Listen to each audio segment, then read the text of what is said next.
Today we will talk about a very important topic, that is Maxwell's equations. Maxwell's equations. So first we will talk about what is the interpretation of Maxwell equation and what is the meaning of Maxwell equation and why Maxwell derived these equations. तो Maxwell ने जो अपनी equations थी, ये number of equations चार हैं, चार equations थी, और इन चार इक्वेशंस में मैक्सवेल ने क्या बताया, Maxwell relates the electric and magnetic field. Mathematically उन्होंने क्या किया, इलेक्ट्रिक और मैग्नेटिक, इसमें कुछ नया नहीं किया, but they use the different concept of the electromagnetic theory and derive the relation between the electric and magnetic field. अब मैक्सवेल इक्वेशन भी कंडक्टिंग मीडियम और फ्री स्पेस के लिए है, दो नॉन कंडक्टिंग या फ्री स्पेस के लिए बात की। तो इसमें मैं आपको कंडक्टिंग मीडियम के लिए डेराइव कराऊंगा, बाद में उसमें हम फ्री स्पेस की कंडीशन अप्लाई कर देंगे। इसका मतलब ये नहीं है कि आप अगर एग्जाम में आता है कि derive the Maxwell's equation, first Maxwell equation या सेकंड फॉर फ्री स्पेस, तो आप सिर्फ उसमें कंडक्टिंग की इक्वेशन लिख के फ्री स्पेस की कंडीशन लगा दें, आप ऐसा नहीं करेंगे। फर्स्ट आप कंडक्टिंग के लिए ड्राइव करेंगे और लास्ट में उसमें कंडीशन लगाएंगे, ये आपको ध्यान रखना है।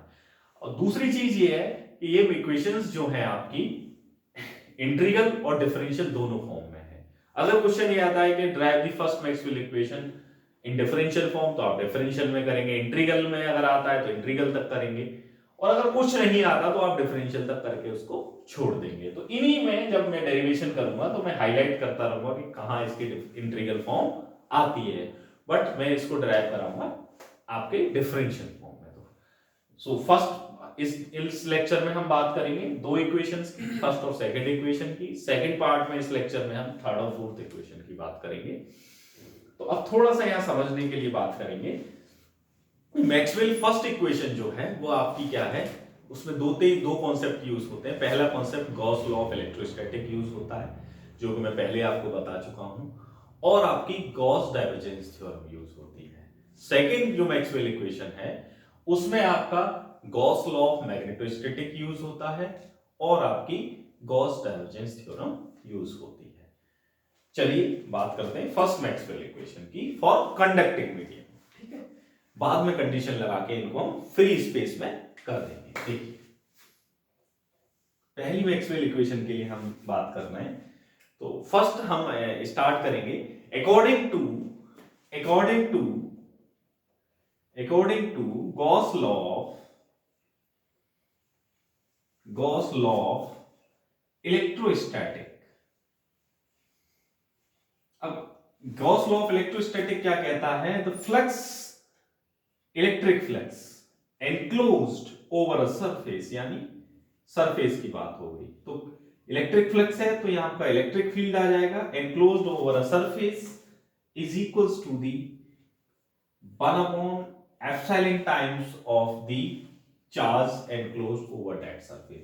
किसी भी सरफेस पे जो आपका फ्लक्स एनक्लोज होता है वो 1 upon epsilon times of the charge enclosed over that surface. ये आपकी इक्वेशन नंबर हो गई पहली। ये आपने मैंने पढ़ाया भी है आपको गॉस लॉ ऑफ इलेक्ट्रोस्टैटिक।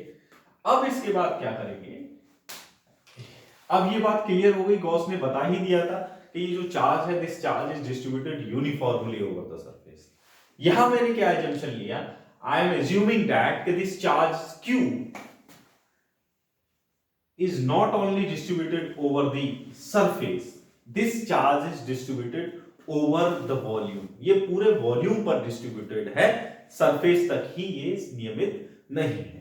तो सिंपली ये इक्वेशन क्या हो जाएंगे आपकी, देखिए इस तरीके से। अब वॉल्यूम की बात करेंगे तो वॉल्यूम की बात में क्या आ जाएगा, आपका रो आ जाएगा और dV, यानी रो वॉल्यूम चार्ज डेंसिटी है। तो ये क्यू किसके बराबर हो जाएगा, वॉल्यूम चार्ज डेंसिटी के बराबर हो जाएगा। कब, जब हम कंसीडर ये कर रहे हैं कि ये चार्ज सिर्फ सरफेस पर ही नहीं वॉल्यूम पर डिस्ट्रीब्यूटेड है। Let's see equation number 2। अब आप क्या करेंगे, you will put the value of Q from 2 to equation 1। So finally what you will get this equation, this is surface integral E dot ds, it will not change, but this side will change। 1 upon epsilon is a constant, Q की जगह आपने क्या लग दिया, rho d. Volume integral. Let's see question number.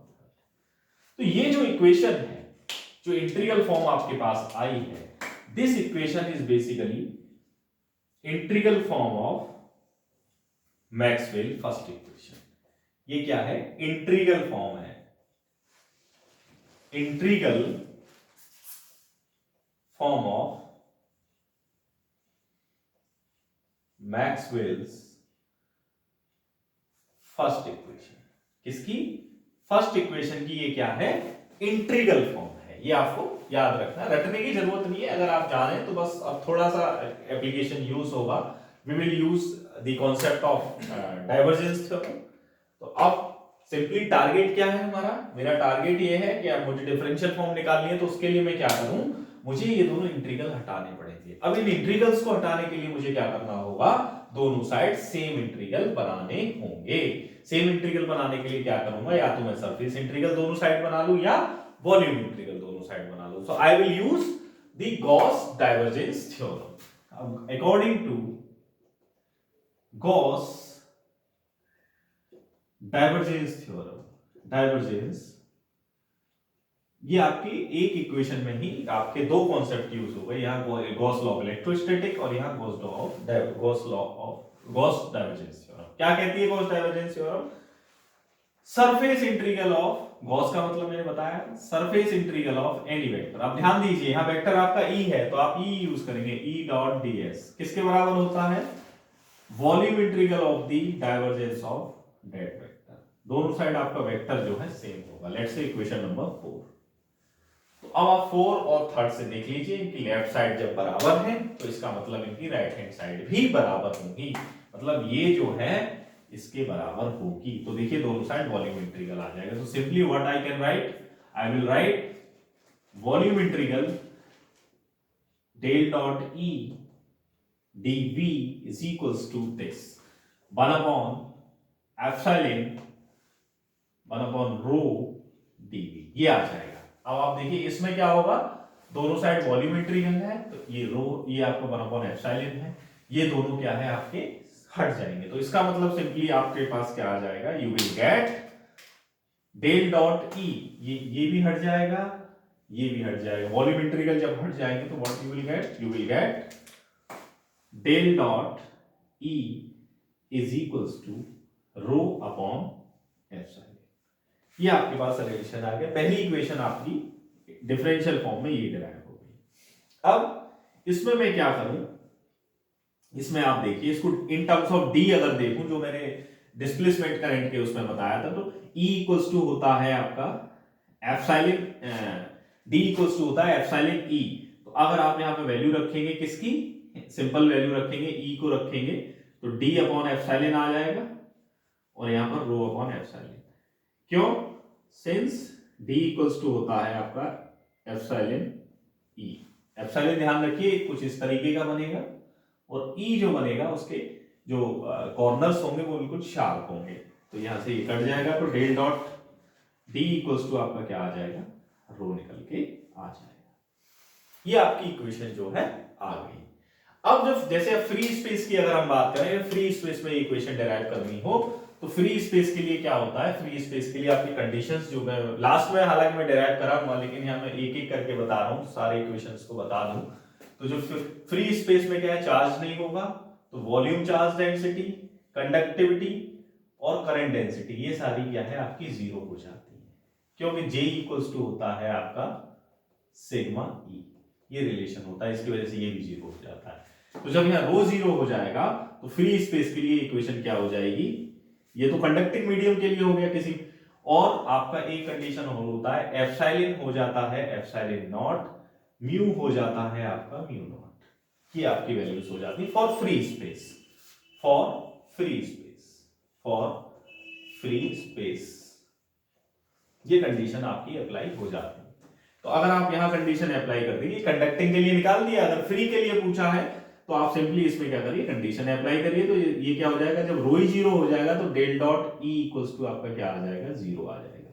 ये equation हो गई free space के लिए, first Maxwell equation for free space for conducting medium. इस तरीके से आप इसको डेराइव करेंगे।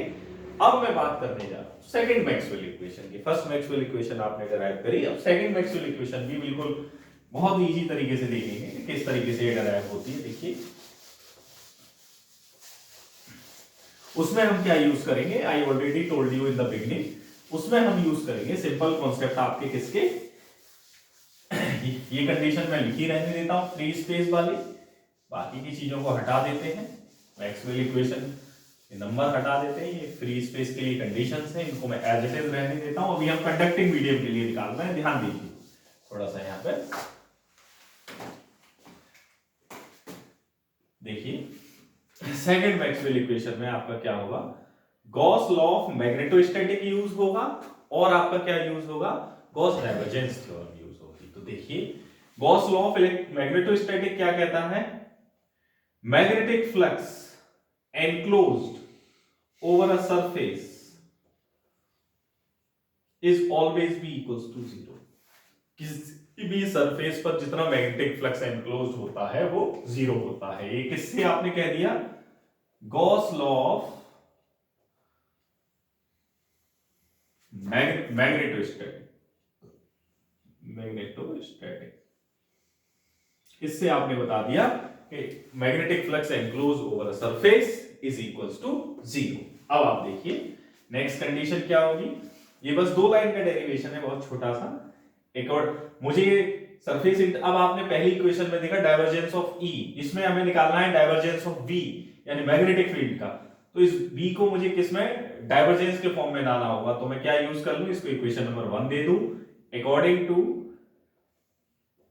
मैं शॉर्ट में ही लिखूंगा, गॉस डाइवर्जेंस थ्योरम।